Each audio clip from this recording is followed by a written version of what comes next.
Shalom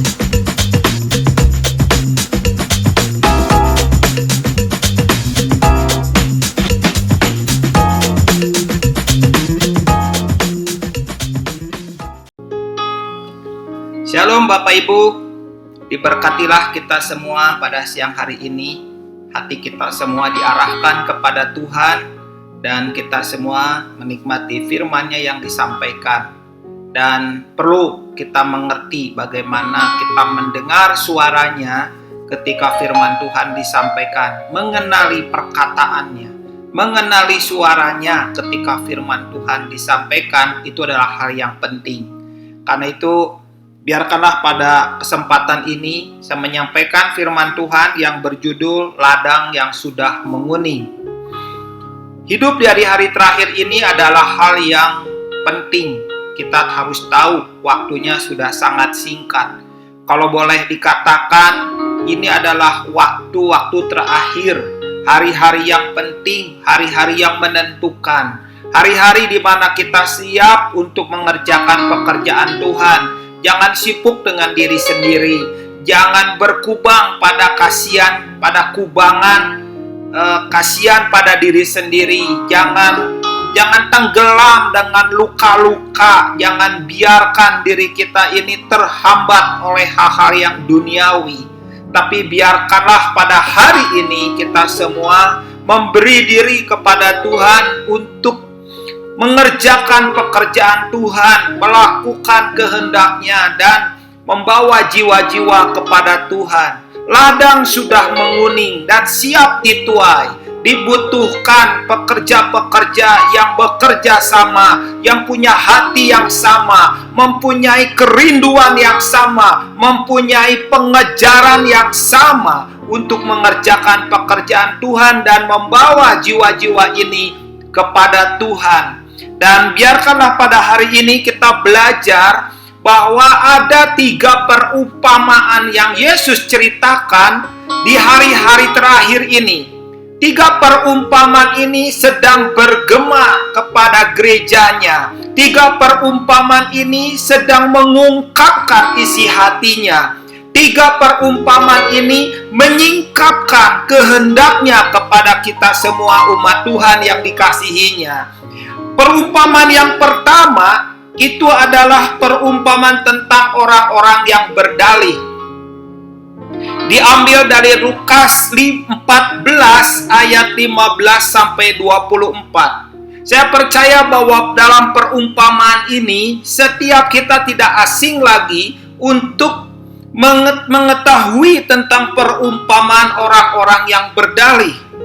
Di dalam perumpamaan itu ada orang-orang yang ketika pesta dilaksanakan dan mereka lah orang-orang undangan, mereka mohon dimaafkan ketika undangan sampai, mereka berkata kepada hamba yang membawa undangan. Mereka berkata, mohon dimaafkan karena kami baru saja beli ladang, jadi kami tidak bisa hadir dalam pesta tersebut, mohon dimaafkan. Lalu orang yang kedua dalam perumpamaan itu juga disampaikan bahwa mereka ini baru beli 5 pasang lembu kebiri. Jadi mohon dimaafkan kami tidak bisa hadir. Dan yang ketiga adalah kami baru saja menikah. Orang yang baru saja menikah sebenarnya boleh hadir di dalam acara dalam pesta, tetapi ada orang-orang yang berdalih di dalam perumpamaan ini. Hari ini ada banyak orang juga yang berdalih. Maaf, dagangnya lagi sepi. Maaf, lagi banyak masalah. Maaf, saya nggak bisa sibuk. Saya nggak bisa mengerjakan pelayanan. Maaf, saya sudah kecapean. Saya nggak punya waktu. Maaf, saya nggak bisa hadir di dalam acara-acara yang sebenarnya saya pengen hadir, tapi saya nggak mau hadir. Ada banyak orang-orang yang berdalih. Tetapi apa yang terjadi? Sebenarnya orang-orang yang berdalih ini adalah merupakan orang-orang yang sibuk dengan diri mereka sendiri. Akibatnya mereka berdalih. Mudah sekali untuk berdalih.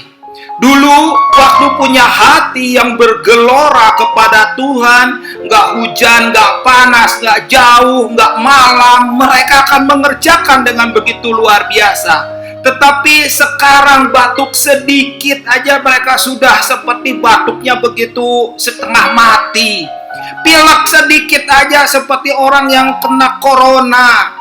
Apa yang sedang dikerjakan hari ini, hati mereka sudah nggak punya lagi. Sehingga mereka mudah sekali berdalih, mereka mudah sekali membuat alasan. Orang-orang yang berdalih ini, saudara, mereka tidak mempunyai hati persoalannya. Dan orang-orang yang nggak punya hati seperti ini tidak akan pernah bisa dibawa oleh Tuhan masuk kepada ladang yang sudah menguning. Persoalannya apa? Persoalannya mereka nggak punya hati. Mereka kehilangan hati untuk melayani. Mereka kehilangan belas kasihan. Mereka nggak punya cinta yang seperti yang dulu lagi. Mereka nggak punya hati untuk jiwa-jiwa. Kenapa? Karena mereka telah kehilangan hati. Itulah sebabnya kita menemukan ada banyak orang-orang beralasan. Ada banyak orang-orang berdalih. Apa saja bisa dijadikan alasan, apa saja bisa dijadikan dalih. Ujungnya mereka ini tidak pernah masuk di dalam satu pekerjaan Tuhan yang luar biasa di hari-hari terakhir ini. Dalam perumpamaan ini digambarkan akan muncul orang-orang yang bukan undangan, mereka masuk dalam undangan. Orang-orang yang bukan dalam daftar undangan, mereka menjadi tamu dadakan. Orang-orang seperti ini yang tadinya tidak ada dalam daftar undangan, mereka dimasukkan oleh raja yang membuat pesta ini untuk masuk dalam daftar undangan dan mereka masuk menikmati pesta. Saudara, di hari-hari terakhir ini ada satu pesta yang begitu luar biasa yang sedang disiapkan oleh Tuhan. Gereja Tuhan harus masuk dalam pesta. Gereja Tuhan harusnya bukan orang-orang yang berdalih, bukan orang-orang yang beralasan, tapi orang-orang yang terlibat di dalam pestanya Tuhan. Karena itu di hari-hari terakhir ini akan muncul orang-orang yang ada di jalan-jalan. Mereka masuk dalam pesta itu. Yang mereka adalah orang jahat, orang malam, orang yang gak punya pengharapan, orang yang gak punya masa depan, orang yang kehilangan segala sesuatu dalam hidupnya. Pada hari-hari ini mereka akan dibawa masuk ke dalam satu pesta Tuhan. Karena itu saudara, pada hari-hari ini janganlah di antara kita menjadi orang-orang yang berdalih, janganlah kita menjadi orang-orang yang beralasan. Kenapa? Karena orang-orang yang berdalih dan orang-orang beralasan tidak dapat masuk dalam pestanya Tuhan. Pestanya Tuhan sedang disiapkan. Pestanya Tuhan sedang disiapkan dan orang-orang yang ada masuk dalam undangan, mereka tidak masuk dalam undangan. Tetapi orang-orang yang tidak masuk dalam undangan, mereka menjadi orang-orang undangan walaupun mereka adalah tamu-tamu dadakan. Perumpamaan yang kedua. Perumpamaan kedua adalah tentang 5 gadis yang bijaksana dan 5 gadis yang bodoh. Diambil dari Matius 25 ayat pertama sampai ayat 13. Dalam perumpamaan yang kedua ini digambarkanlah orang-orang yang sibuk dengan dirinya sendiri. Orang-orang yang sibuk dengan dirinya sendiri sehingga dia lupa menyiapkan minyak sebagai cadangan. Mungkin mereka sibuk dengan dandanannya, mereka sibuk dengan sanggulnya, ada yang sibuk dengan gaunnya, ada yang sibuk dengan make upnya. Semuanya sibuk tentang dirinya sendiri. Tetapi hal yang utama mereka lupakan. Dalam pesta Tuhan pada hari-hari ini ditandai dengan ladang yang sudah menguning, ditandai dengan banyaknya kehausan dan kelaparan akan Tuhan. Orang-orang yang hari-hari ini begitu haus akan Tuhan, mereka mencari kebenaran, Dan mereka harus ketemu dengan orang yang tidak sibuk dengan dirinya sendiri. Mereka harus ketemu dengan orang-orang yang mempunyai hati yang penuh dengan belas kasihan. Orang yang sibuk dengan make up-nya, sibuk dengan sanggulnya, sibuk dengan kemejanya atau gaunnya, sibuk dengan apa yang ada pada mereka. Mereka nggak mampu melihat jiwa-jiwa yang haus akan Tuhan. Mereka nggak mampu melihat jiwa-jiwa yang mencari Tuhan. Mereka tidak mampu melihat orang-orang yang lapar akan keselamatan, mencari Tuhan, kelaparan akan kebenaran, dan mereka mencari jalan yang benar. Kenapa? Karena orang-orang ini sibuk dengan mereka sendiri, sibuk dengan dirinya sendiri, sibuk dengan apa yang mereka lakukan, sibuk dengan apa yang mereka siapkan. Tetapi dalam cerita gadis bodoh ini, mereka kehilangan yang utama. Akibatnya, mereka tidak dapat masuk pesta. Saudara, ini adalah perumpamaan yang kedua. Orang-orang akan kehilangan yang utama. Mereka akan kehilangan yang seharusnya mereka masuk dalam pesta. Mereka tidak dapat masuk dalam pesta. Yang seharusnya mereka menjadi gadis-gadis yang menyambut mempelai, mereka tidak dapat masuk dalam kategori gadis yang menyambut mempelai. Mereka ada di luar. Mereka mengetuk-ngetuk pintu dan berkata, "Tolong bukakan pintu. Tolong bukakan pintu." Dan mereka tidak dapat masuk dengan satu alasan, tidak menyiapkan pesta dengan benar. Mereka tidak membawa minyaknya sehingga pelita mereka hampir padam. Ketika mereka pergi ke warung untuk membeli minyak, sayang, mempelai sudah datang dan tidak mau menunggu. Mempelai itu masuk dengan rombongan, dan gadis-gadis yang ada, yang pada waktu itu disebut dengan gadis yang bijaksana, masuk ke dalam pesta. Hari-hari terakhir ini adalah hal yang penting. Tidak sibuk dengan diri kita. Siapkan yang utama di hadapan Tuhan. Siapkan hatimu. Siapkan minyakmu. Siapkan pelitamu. Siapkan supaya engkau masuk dalam pestanya. Ada banyak jiwa-jiwa yang hari ini membutuhkan, tetapi mata kita nggak mampu melihatnya karena sibuk dengan diri sendiri. Perumpamaan yang ketiga adalah perumpamaan anak yang hilang. Dari Lukas 15 ayat 11 sampai ayat ke-32. Dalam perumpamaan anak yang hilang ini kita tahu, si sulung ketika dia pulang, dia menanyakan, "Ada apa?" Karena dia tidak tahu apa-apa. Ketika itu hamba yang ditanyanya, dia menjawab bahwa ayahmu mengadakan pesta untuk adikmu yang hilang. Dan adikmu sudah datang kembali. Maka si sulung itu menjadi marah. Kenapa dia marah? Karena si sulung ini tidak mau menyambut kedatangan adiknya. Si sulung ini menjadi marah karena alasan yang bukan karena adiknya datang, tetapi karena dia ingin punya pesta sendiri. Apa yang dimaksud dengan menginginkan punya pesta sendiri? Ketika ayahnya datang, si sulung itu marah dan berkata bahwa adiknya yang hilang itu telah berfoya-foya dan memboroskan hartanya. Sekarang pulang, begitu menjadi gembel. Dia itu pulang enak aja. Sementara saya tidak pernah membantah perintah ayah. Kenapa? Kenapa anak yang memboroskan hartanya itu pulang dipestakan? Sementara saya yang taat tidak pernah dipestakan. Kenapa yang anak yang hilang itu datang diberi lampu tambun? sementara saya yang begitu taat, giat bekerja, tidak diberi anak kambing 1 ekor pun. Saudara, dari perkataan ini kita tahu bahwa si sulung menginginkan pesta. Dari 3 perumpamaan ini bercerita apa? Dari 3 perumpamaan ini bercerita tentang orang yang sibuk dengan dirinya sendiri. Orang yang sibuk dengan dirinya sendiri tidak mengenali rencana Tuhan.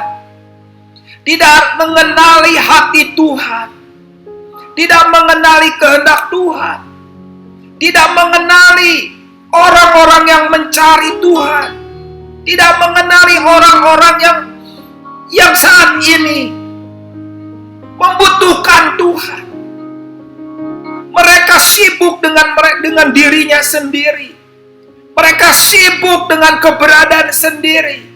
Ada yang beralasan karena baru beli ladang, ada yang beralasan baru beli lembu, ada alasan yang baru beli, atau pada hari ini baru beli rumah, baru beli mobil, baru beli perusahaan, atau juga seperti ayat ini mengatakan alasan baru saja menikah.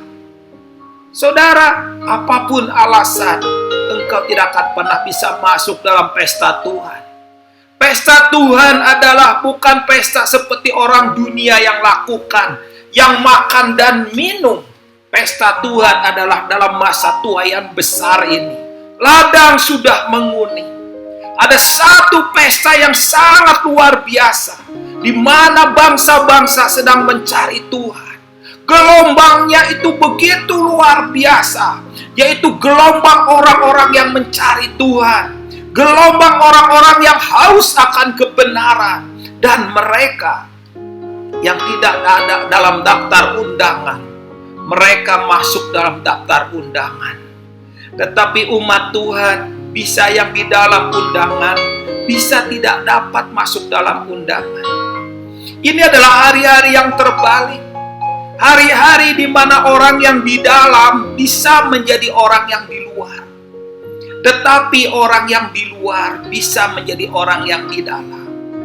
Hari-hari terakhir ini adalah menjadi hari-hari yang terbalik, di mana orang-orang yang terdahulu akan menjadi orang yang terkemudian.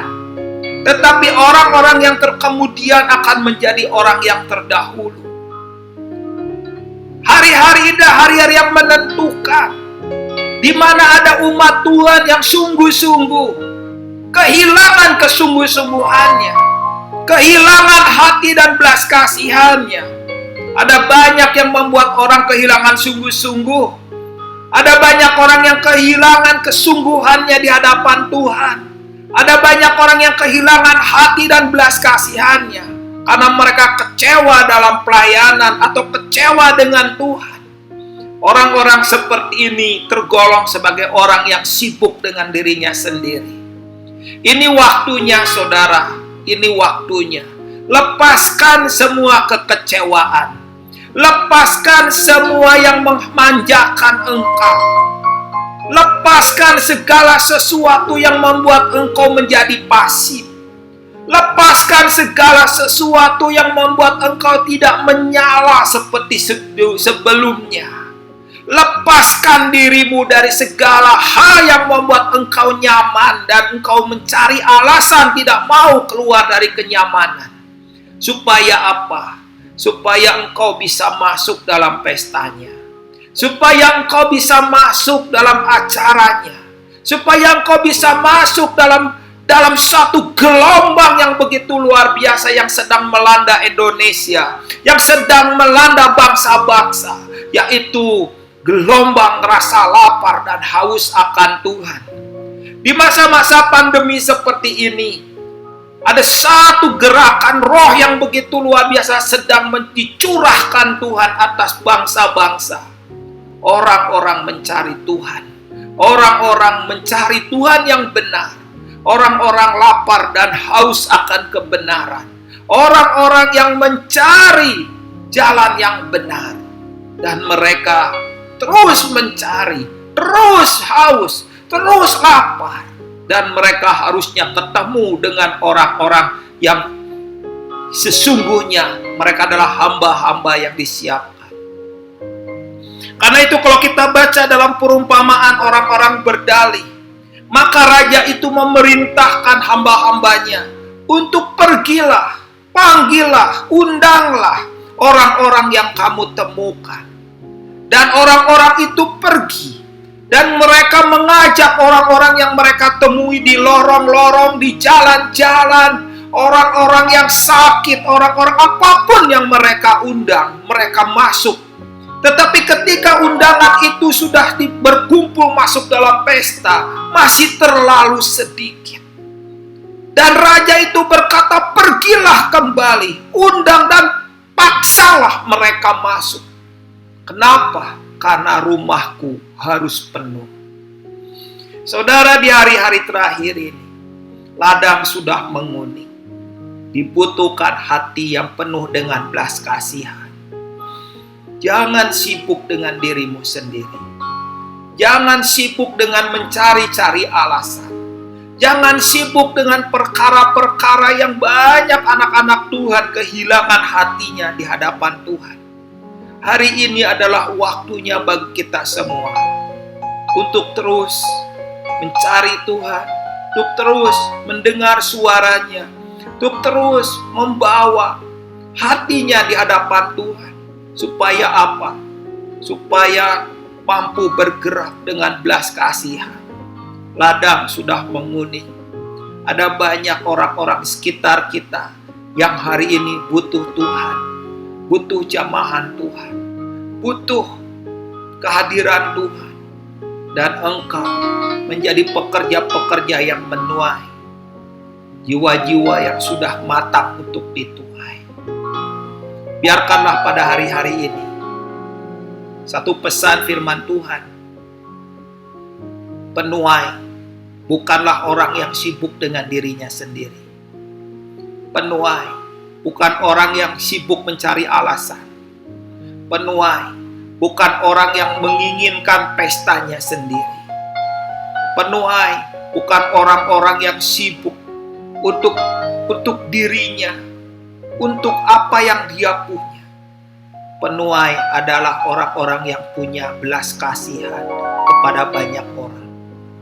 Biarkanlah Tuhan menemukan kita semua, anak-anaknya yang penuh dengan belas kasihannya. Belas kasihan. Hendaklah engkau melihat seperti Yesus melihat. Hendaklah engkau mendengar seperti Yesus mendengar. Hendaklah engkau berjalan seperti Yesus berjalan. Dan sekaranglah waktunya. Inilah waktunya. Tidak lama lagi kedatangannya Tuhan tiba. Kedatangannya sudah di ambang pintu. Dan biarkanlah kita semua menjadi pekerja-pekerja yang bekerja di ladangnya. Lepaskan selimut kenyamanan. Kenakanlah baju hamba. Kenakanlah jubah imam. Dan kenakanlah baju jirah perang. Inilah waktunya. Setiap orang pilihannya. Anak-anak yang dikasihinya. Orang-orang yang dilatihnya. Orang-orang yang dibentuk dan disiapkannya. Masuk dalam ladangnya. Ladang sudah menguning. Tuailah. Jadilah pekerja di akhir zaman. Jadilah pekerja yang menyukakan tuannya. Jadilah pekerja yang seirama dengan hati tuannya. Saya berdoa untuk saudara semua. Mari kita berdoa. Tuhan Yesus, inilah waktu bagi kami semua. Biarlah roh-Mu berkata-kata kepada kami. Bila roh-Mu pada siang hari ini beracara kepada kami semua, mengajar kepada kami semua, supaya kami tidak sibuk dengan diri kami sendiri, tetapi kami bergerak dengan belas kasihan Tuhan, karena ladang sudah menguning. Dan pakailah setiap kami semua untuk melihat kesempatan-kesempatan dari Tuhan, kesempatan-kesempatan ilahi yang muncul dan kami mengenalinya. Dan orang-orang yang kau pertemukan dengan kami, mereka mendengar Injil keselamatan, mendengar kebenaran-Mu, mendengar apa yang Tuhan sudah lakukan di kayu salib. Terima kasih Tuhan, terima kasih dalam anugerah. Diberkati kami semua dalam nama Yesus. Amin. Biarlah saudara semua memakai waktu yang penting ini untuk mengerjakan pekerjaannya. Dan Tuhan menemukan kita semua sebagai hamba-hamba, sebagai imam-imam perjanjian baru, dan sebagai prajurit akhir zaman yang mengerjakan pekerjaannya. Terima kasih.